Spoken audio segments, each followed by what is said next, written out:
ज्ञान गंगा गीता चैनल में आप सभी का स्वागत है। आज की कथा नवरात्रि का छठवां दिन माँ कात्यायनी। प्रथमं शैलपुत्रे च द्वितीयं ब्रह्मचारिणी तृतीयं चंद्रघंटेति कूष्मांडेति चतुर्थकं पंचमं स्कंदमातेति षष्ठं कात्यायनीति च सप्तमं कालरात्रीति महागौरीति चाष्टमं नवमं सिद्धिदात्री च नौ दुर्गाः प्रकीर्तिताः। उक्तन्नेतानि नामानि ब्रह्मणैव महात्मना। 9 दिन माँ दुर्गा की पूजा व उपासना के दिन होते हैं। पौराणिक मान्यता के अनुसार नवरात्रि के 9 दिनों तक देवी दुर्गा की पूजा आराधना का विधान है। नवरात्र के दौरान 9 दुर्गा के इन बीज मंत्रों की प्रतिदिन देवी के दिनों के अनुसार मंत्र जाप करने से मनोरथ सिद्धि होती है। 9 देवियों के दैनिक पूजा के बीज मंत्र। पहला शैलपुत्री ह्रीं शिवायै नमः। दूसरा ब्रह्मचारिणी ह्रीं श्रीं अंबिकायै नमः। तीसरा चंद्रघंटा ऐं श्रीं शक्तयै नमः।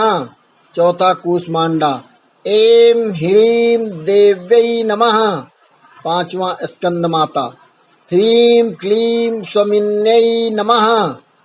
छठवां कात्यायनी क्लीं श्री त्रिनेत्रायै नमः। सातवां कालरात्रि क्लीं ऐं श्रीं कालिकायै नमः। आठवां महागौरी श्री क्लीं ह्रीं वरदायै नमः। नौवां सिद्धिदात्री ह्रीं क्लीं ऐं सिद्धये नमः। ओम क्रीं कात्यायनी क्रीं नमः के जाप से आप माँ दुर्गा के छठे स्वरूप माँ कात्यायनी का आवाहन कर सकते हैं। नवरात्र में छठे दिन माँ कात्यायनी की पूजा की जाती है। माँ दुर्गा के छठे स्वरूप का नाम कात्यायनी है। उस दिन साधक का मन आज्ञा चक्र में स्थित होता है। योग साधना में इस आज्ञा चक्र का अत्यंत महत्वपूर्ण स्थान है। इनकी उपासना और आराधना से भक्तों को बड़ी आसानी से अर्थ, धर्म, काम और मोक्ष चारों फलों की प्राप्ति होती है। उसके राग, शोक, संताप और भय नष्ट हो जाते हैं। जन्मों के समस्त पाप भी नष्ट हो जाते हैं। कात्य गोत्र में विश्व प्रसिद्ध महर्षि कात्यायन ने भगवती पराम्बा की उपासना की, कठिन तपस्या की। उनकी इच्छा थी कि उन्हें पुत्री प्राप्त हो।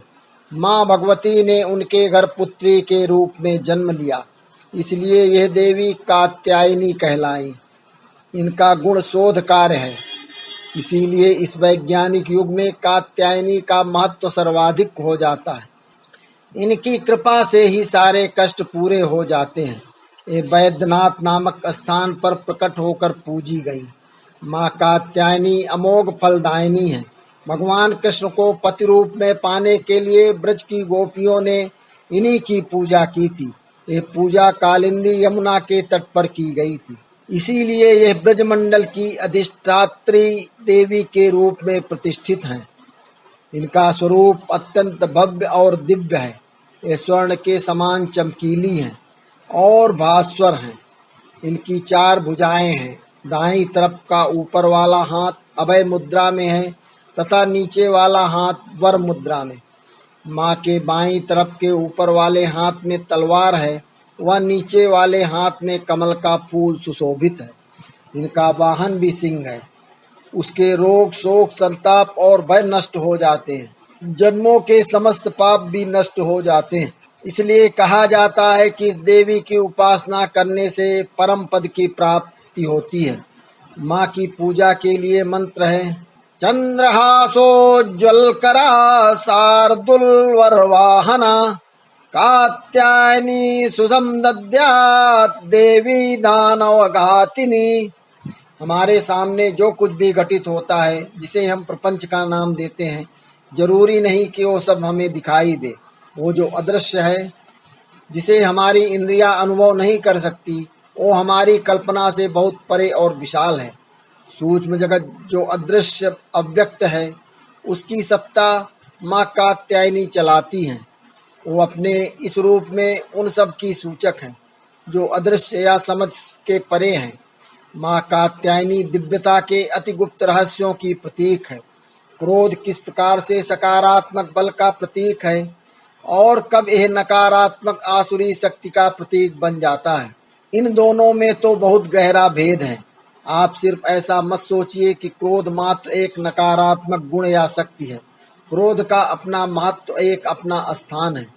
सकारात्मकता के साथ किया हुआ क्रोध बुद्धिमत्ता से जुड़ा होता है और वहीं नकारात्मकता से लिप्त क्रोध भावनाओं और स्वाद से भरा होता है।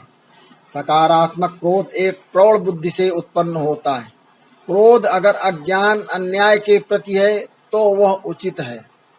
अधिकतर जो कोई भी क्रोधित होता है वो सोचता है कि उसका क्रोध किसी अन्याय के प्रति है, अतः वो उचित है। किंतु अगर आप गहराई में सूक्ष्मता से देखेंगे तो अनुभव करेंगे कि ऐसा वास्तव में नहीं है। इन स्थितियों में क्रोध एक बंधन बन जाता है। अतः सकारात्मक क्रोध जो अज्ञान अन्याय के प्रति है वो माँ कात्यायनी का प्रतीक है। आपने बहुत सारी प्राकृतिक आपदाओं के बारे में सुना होगा। कुछ लोग इसे प्रकृति का प्रकोप भी कहते हैं। उदाहरणतः बहुत से स्थानों पर बड़े बड़े भूकंप आ जाते हैं या तीव्र बाढ़ का सामना करना पड़ता है। ये सब घटनाएं देवी कात्यायनी से संबंधित हैं।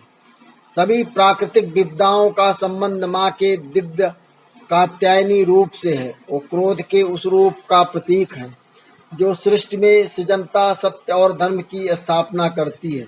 माँ का दिव्य कात्यायनी रूप अव्यक्त के सूक्ष्म जगत में नकारात्मकता का विनाश कर धर्म की स्थापना करता है। ऐसा कहा जाता है कि ज्ञानी का क्रोध भी हितकर और उपयोगी होता है, जबकि अज्ञानी का प्रेम भी हानिप्रद हो सकता है। इस प्रकार माँ कात्यायनी क्रोध का वो रूप है जो सब प्रकार की नकारात्मकता को समाप्त कर सकारात्मक ऊर्जा का संचार करता है।